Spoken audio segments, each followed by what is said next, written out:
Une semaine après le début de la trêve, nous avons recueilli le témoignage du curé de la paroisse catholique de Gaza qui a rencontré le pape François à Rome.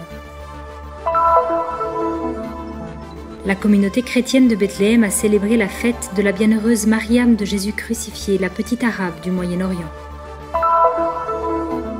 Une rentrée des classes difficile pour les écoles catholiques en Israël depuis que l'État a réduit le financement de ces institutions qui assurent la formation de la majorité des étudiants arabes du pays. Une délégation des églises de Terre Sainte à Budapest a apporté un message d'unité et de paix à travers le langage universel de la musique.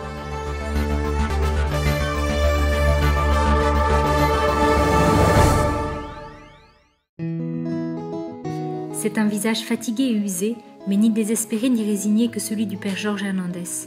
Le curé de la paroisse latine de Gaza dédiée à la Sainte Famille, peu de temps après la signature de la trêve dans la bande de Gaza, s'est envolé pour Rome et a rencontré le pape François au Vatican. Il est aujourd'hui de retour en Terre Sainte et rapporte à sa communauté le message du Saint-Père. Le pape n'a cessé d'encourager avec force les chrétiens à rester. Un message qu'il a exprimé avec cette phrase de l'Évangile: « Vous êtes le sel de la terre. Le sel de la terre est bien peu, mais il est indispensable. »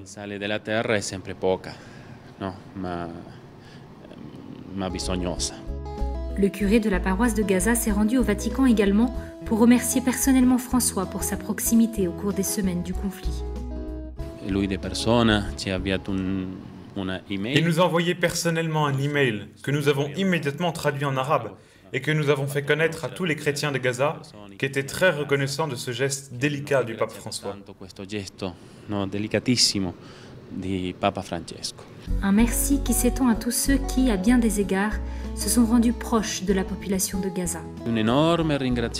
Un grand merci à toutes les personnes de par le monde qui nous ont accompagnés, qui ont prié pour nous, et pour tous les malades qui offrent leur sacrifice pour la paix en Terre Sainte.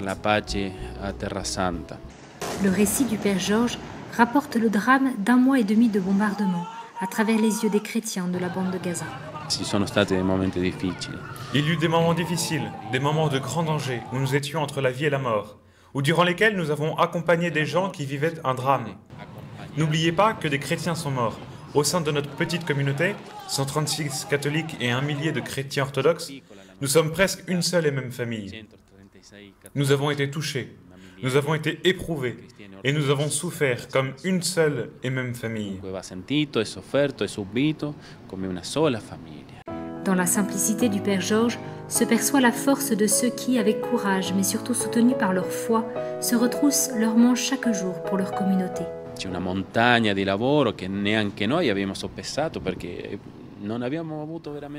Nous avons une montagne de travail qui nous attend, dont nous n'avons pas idée parce que nous n'avons pas eu le temps. C'était la guerre, puis nous avons pu aller à Rome, je reviens à peine, et je ne sais vraiment pas par où commencer. Quiconque a connu la guerre sait ce que signifie l'après-guerre. C'est un temps où nous devons être forts et recommencer. Je ne parle pas seulement de Gaza, mais des 2 parties qui ont connu la guerre, d'Israël également. Parce que personne ne gagne une guerre, tout le monde doit en payer à sa manière les conséquences.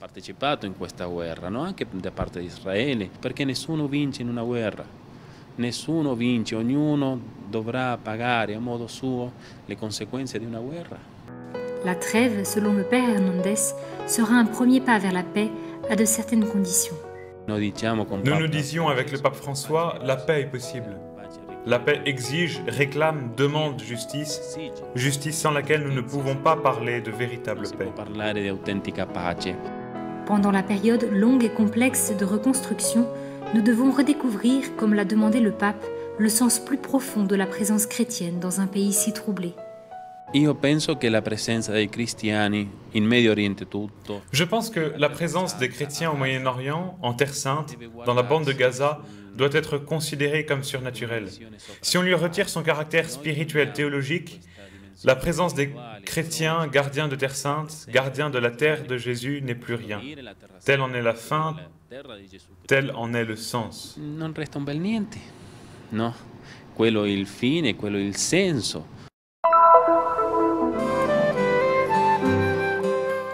Béatifiée le 13 novembre 1983 par le pape Jean-Paul II, la vie d'humilité et les dons extraordinaires de Mariam continuent d'être une référence pour les chrétiens de Terre Sainte, venus nombreux mardi dernier au Carmel de Bethléem, où la bienheureuse a vécu, pour une célébration et un temps de prière devant les reliques et l'image de la petite arabe, vénérée par l'Église comme un modèle de paix.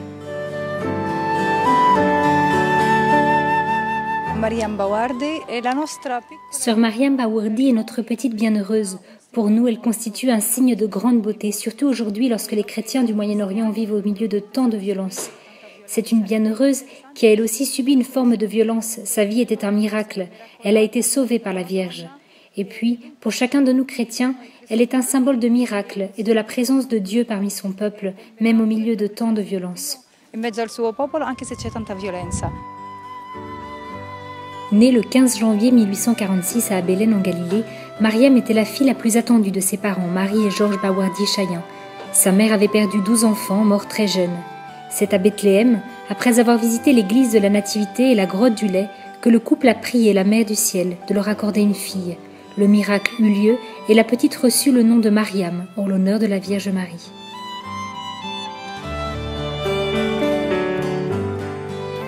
La célébration a été présidée par l'évêque melkite de l'église catholique de rite grec, Monseigneur Joseph Jules Zerey, dans une église bondée de fidèles qui, à l'issue de la messe, ont rendu hommage avec dévotion aux reliques de la Bienheureuse exposées dans l'église, où des centaines de pèlerins se rendent chaque année. Le Carmel a été construit sur une colline à Bethléem, où selon une révélation faite à la Bienheureuse Carmélite, est né le roi David, un lieu que Jésus lui-même a indiqué pour la construction du Carmel. Dans les pays d'Amérique latine comme le Brésil, la Bienheureuse est connue pour sa grande dévotion à l'Esprit Saint. Les dons dont elle a eu la grâce, selon Monseigneur Zerey, sont aujourd'hui plus nécessaires que jamais pour une vie de sainteté.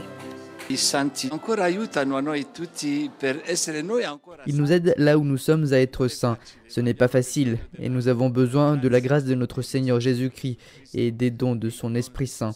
C'est une grâce de participer à la fête de la bienheureuse Mariam de Jésus crucifié. La Beata Maria de Gesù Crucifisso. Selon le prêtre Carme, le père Abdou, la vie de la petite arabe constitue un exemple de sainteté dans un monde qui a soif de témoignages authentiques. Il ne cache pas ses attentes quant à la proche canonisation de la Bienheureuse. Nous célébrons la fête de Mariam Bawardi. Mon espérance est qu'elle soit bientôt canonisée et sainte pour notre Église. C'était une sœur carmélite qui a vécu la spiritualité carmélitaine de manière accomplie. Tel est son message à l'Église d'aujourd'hui. Elle nous rappelle qu'il est possible d'être saint même de nos jours.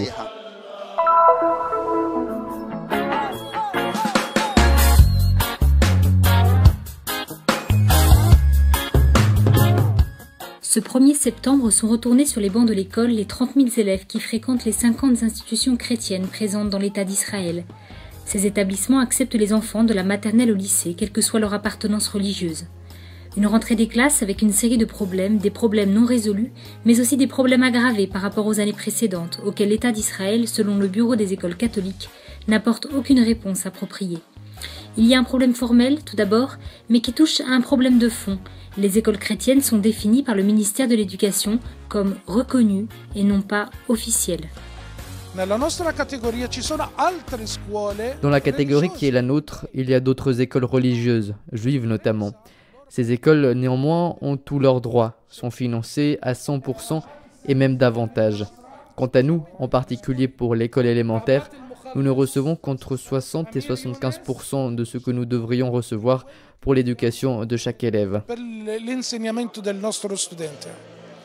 Les subventions de l'État ont chuté d'année en année. Les écoles doivent donc de plus en plus compter sur l'aide des familles et sur des financements étrangers.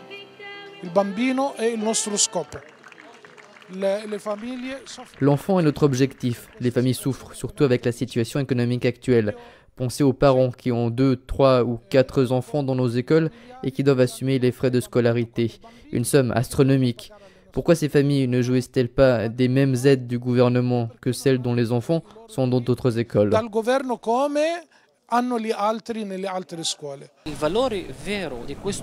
La valeur réelle de l'appui que nous recevons de l'État représente moins de 50%. L'Église ne peut pas continuer avec une telle politique. À l'avenir, l'Église pourrait être amenée à fermer ses écoles.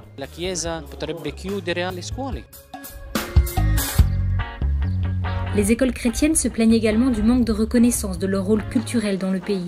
Le ministère compte de moins en moins d'inspecteurs et de représentants chrétiens, et de plus en plus, les dates fixées pour les examens coïncident avec les fêtes chrétiennes. sono cristiani, musulmani, druzes che studiano da noi. Nous avons des chrétiens, des musulmans et des druzes qui étudient avec nous. L'Église a fondé ces écoles il y a 400 ans. Il n'existe pas d'école établie par l'État d'Israël qui offre une éducation à tous les élèves arabes. Nous sommes une minorité en Israël, 2%. Pour préserver notre identité et l'héritage chrétien en Terre Sainte, nous devons préserver l'identité de nos élèves afin d'assurer notre présence à l'avenir. Dei nostri alunni per la nostra presenza del futuro. Pour porter ces questions sur la scène publique, le Bureau des écoles catholiques en Israël a organisé une conférence de presse au centre de pastoral Saint-Antoine à Nazareth, avec les représentants des différentes églises chrétiennes, les directeurs des écoles, des enseignants et des parents. Après une menace de grève le jour de la rentrée des classes, le ministère de l'Éducation a invité les représentants des écoles catholiques à une réunion la semaine prochaine. Encore un peu à attendre pour donner une chance au dialogue. Nous voulons que la réunion promise pour apporter des solutions aux différents problèmes ait vraiment lieu et qu'elle apporte des réponses concrètes à nos problèmes, d'autant plus qu'il est connu que nos écoles en Israël sont parmi les meilleures du pays.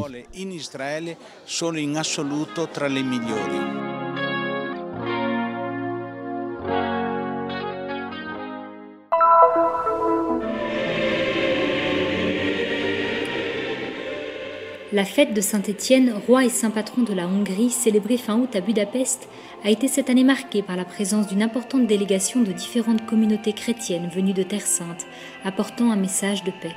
Parmi elles, son Excellence Monseigneur Joseph Juzerei de l'Église melkite grecque catholique, son Excellence Mar Swerios Melki Mourad de l'Église syriaque orthodoxe, son Excellence Grégoire Pierre Melki de l'Église syriaque catholique, le révérend père Abba Gebrewold Weltsamel Berhan de l'Église orthodoxe éthiopienne, l'archidiacre Sobri Makul de l'Église maronite, accueilli par la province franciscaine de Hongrie et par le cardinal Peter Erdo. Au programme, l'interprétation de la symphonie eucharistique, une musique composée par le frère Armando Pierucci, organiste titulaire du Saint-Sépulcre et fondateur de l'Institut Magnificat de Jérusalem, un conservatoire fondé par les franciscains de la Custodie. C'est dans une cathédrale bondée que les antiques traditions orientales et leur déploiement symphonique ont captivé l'auditoire, et ce, parmi les plus grands experts de la musique.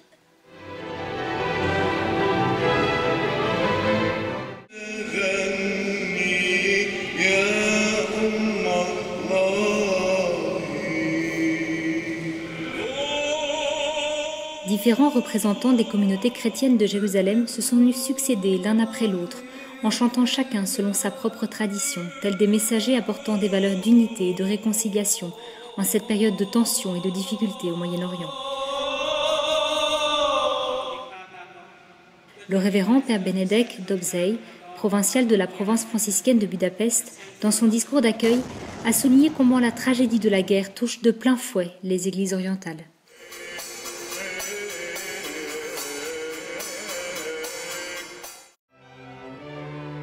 La musique est le langage universel de la communion et de la paix, une harmonie qui peut gagner le monde entier. Ce n'est pas la première fois que l'orchestre symphonique eucharistique fascine le public.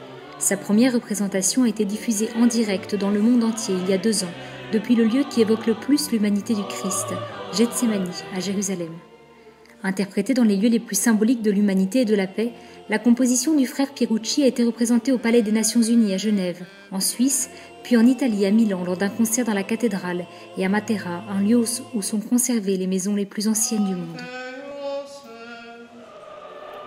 De Budapest, depuis le centre de l'Europe qui a connu les guerres les plus sanglantes de l'histoire, arrive un message de paix et d'unité, un message qui presse à en arrêter avec le sombre et lugubre vacarme des armes, et dont l'harmonie invite à s'élever vers le ciel, vers la paix, vers l'unité.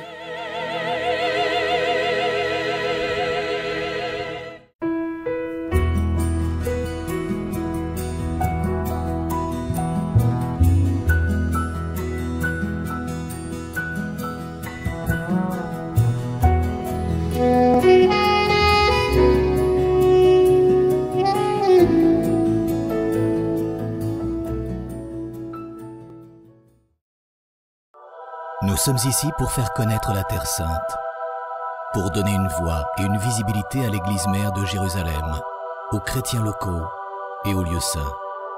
Nous sommes ici pour raconter les histoires nombreuses et souvent oubliées de ceux qui vivent au cœur des difficultés avec foi et courage. Nous sommes ici pour porter au monde entier l'espérance de la terre de Dieu. Soutiens ceux qui œuvrent au nom de la custodie de Terre Sainte